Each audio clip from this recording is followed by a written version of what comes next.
आज होली थी। बाहर सभी लोग होली के रंग में डूबे हुए थे। कोई किसी को रंग लगा रहा था तो किसी को गुलाल। कोई किसी पर रंगों भरी पिचकारी मार रहा था तो कोई कीचड़ में लिपटा हुआ कुछ अलग ही नजर आ रहा था। लेकिन सभी की जुबान पर एक ही बात थी, होली है भाई, होली है।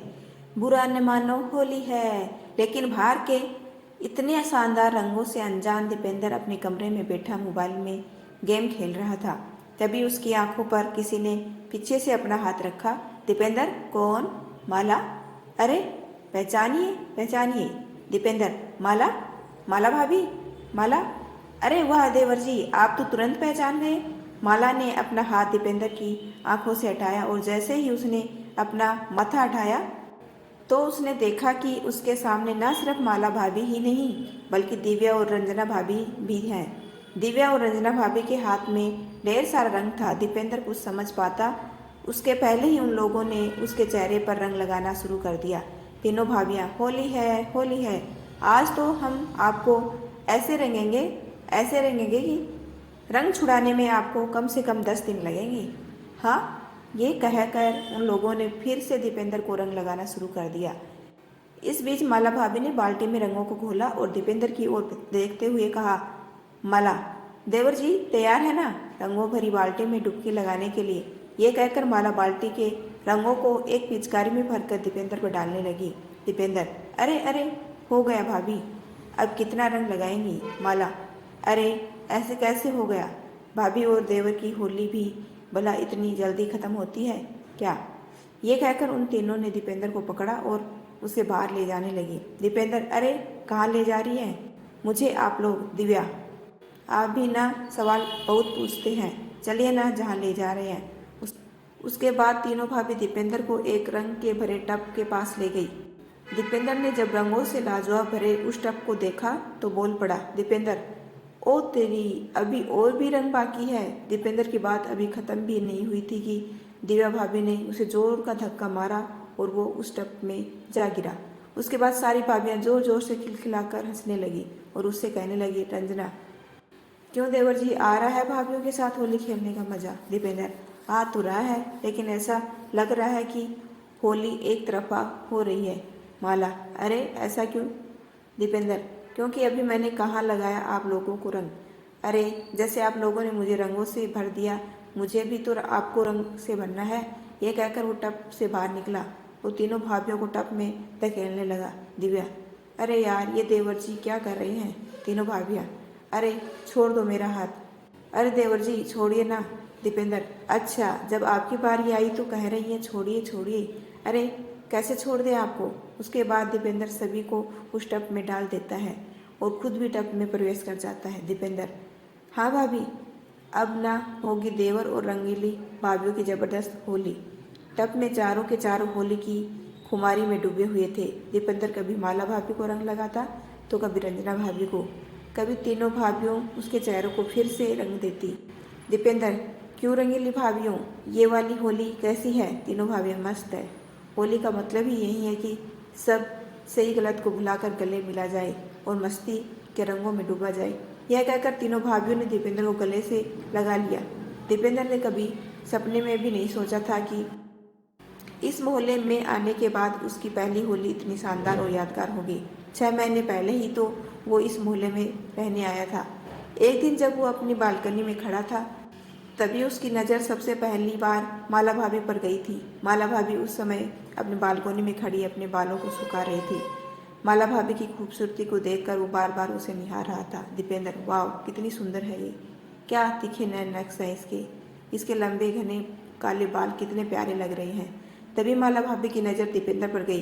दीपेंद्र और माला दोनों की नज़रें मिली। दीपेंद्र बिल्कुल सेंप गया। तभी माला भाभी ने उसकी ओर मुस्कुराते हुए देखा और अपनी एक आंख दबा दी। माला भाभी भी इस हरकत पर दीपेंद्र के दिल की धड़कन बढ़ गई और वो मन ही मन सोचने लगा, मस्त है, अरे वाह इतनी जल्दी ग्रीन सिग्नल मिल गया मुझे, क्या किस्मत है मेरी। उसके बाद तो उन दोनों का नैन मटाका हर दिन शुरू हो गया। कभी दीपेंद्र अपनी बालकनी में खड़ा उसका इंतजार करता तो कभी माला अपनी बालकनी में उसका इंतजार करती हुई मिलती। उन दोनों ने इशारों इशारों में बातें करते एक दूसरे का फ़ोन नंबर भी ले लिया था। अब वे घंटे बातें भी करने लगे थे। माला, अरे यार फ़ोन रख भी दीजिए देवर जी, कितनी बातें करेंगे। दीपेंद्र, क्या करूं भाभी, आपसे बातें करके जी नहीं भरता। माला, वो तो ठीक है, लेकिन कुछ बातें कल के लिए भी रहने दीजिए मेरे प्यारे देवर जी, क्योंकि मेरे पति का फ़ोन आने वाला है। यह कहकर माला भाभी ने फ़ोन रख दिया। लेकिन इस बीच दीपेंद्र के साथ एक और घटना घटी। एक दिन दीपेंद्र बहुत देर से माला का इंतजार कर रहा था, लेकिन माला बालकनी में नहीं आई। दीपेंद्र, क्या बात है, बहुत बहुत देर हो गई। माला, भाभी बाहर नहीं आई, फ़ोन करूं क्या मैं उन्हें। दीपेंद्र बेसब्री से माला का इंतजार कर रहा था। तभी उसकी नज़र माला की बालकनी में एक और खूबसूरत औरत पर गई। पहले तो दीपेंद्र को लगा कि वो माला ही है, लेकिन फिर जब उसने गौर से देखा तो उसे पता चला। दीपेंद्र, अरे ये कौन है, पहले तो कभी माला भाभी के यहाँ नहीं देखा। माला, रंजना और दिव्या एक ही बिल्डिंग में रहते थे, तीनों में बहुत ही ज़्यादा बनती थी। इसका सबसे बड़ा कारण था कि वह तीनों की तीनों बहुत ही खुले विचारों की थी। माला ने जब अपने दोस्तों से दीपेंद्र का जिक्र किया तो तीनों उसके बारे में चर्चा करने लगे। दिव्या, सच में यार बहुत ही हैंडसम है वो। रंजना, अच्छा, पर यार ये तुम गलत बात है ना, पिछले 1 महीने से तू जिंदगी के मजे ले रही है और हमें अब बता रही है। माला, बता तो दिया ना, छिपाया तो नहीं। दिव्या, अरे हमसे क्या छिपाओगी रानी, हम तो दीवार के आर पार भी देख लेते हैं। दीपेंद्र रंजना को देखकर ख्यालों में खोया हुआ था। तभी बालकोनी में माला और दिव्या भी आ गई। उसके बाद वो तीनों दीपेंद्र को देखकर मुस्कुराने लगी और उसे इशारों से मिलने के लिए बुलाया। दीपेंद्र जब पहली बार उनसे मिला और उन तीनों ने उसे जब ये बताया कि वे सभी उसे बहुत पसंद करती हैं, तो दीपेंद्र के मन में से लड्डू फूटने लगे। वो मन ही मन सोचने लगा, दीपेंद्र, वाह, इसे कहते हैं किस्मत का धनी होना। एक साथ 3 रंगीली भाभियों का प्यार, वाह दीपेंद्र, क्या किस्मत पाई है। माला, रंजना और दिव्या के पति बाहर जॉब करते थे। वो साल में कुछ दिनों के लिए अपने घर आते और फिर वापस लौट जाते। उन्हें अपनी पत्नियों पर बहुत भरोसा था, लेकिन वो उनके भरोसे को तार तार कर रही थी। बहरहाल दीपेंद्र तीनों रंगीली भाभियों के साथ होली का आनंद ले रहा था। तभी वहाँ वो हुआ जिसकी उम्मीद किसी को नहीं थी। माला, रंजना और दिव्या भाभी के पति वहाँ पहुँचे और उन्होंने अपनी पत्नियों को इस बेशर्मी में दीपेंद्र के साथ देखा तो उन सभी का पारा 7वें आसमान पर जा पहुँचा। माला का पति, ये सब क्या है, क्या है ये सब। माला, जी वो हम लोग होली खेल रहे हैं, पर आप लोग कब आए, आपने तो कहा था कि छुट्टी नहीं मिल रही है। माला का पति, छुट्टी मिल गई और इस छुट्टी ने ही तुम तीनों की पोल खोल दी। अरे इस तरह से कौन होली खेलता है, हम लोग बाहर तुम्हारी खुशियों के लिए इतनी मेहनत करते हैं और बदले में तुम लोग हमें ये दे रही हो। रंजना और दिव्या के पति भी अपनी पत्नी पर काफ़ी आग बबूला हो रहे थे। रंजना और दिव्या के पति, हम लोग भी तुमसे दूर रहते हैं, अगर हम लोग वहाँ ये सब कर रहे होते तो तुम्हें कैसा लगता। पति पत्नी का रिश्ता प्रेम और विश्वास का है, उसे इस तरह कौन आग लगाता है। दीपेंद्र जो अब सब मस्ती में डूबा हुआ था, उसके दिल की धड़कन अब बहुत तेज हो गई थी। उसे लग रहा था कि उन तीनों के पति उसकी ज़बरदस्त पिटाई करने वाले हैं। वो भागने की ताक में था। तभी माला के पति ने कहा, माला का पति, देखो तुम लोग हमारे साथ खुश नहीं हो तो हम तुम्हें छोड़ देते हैं।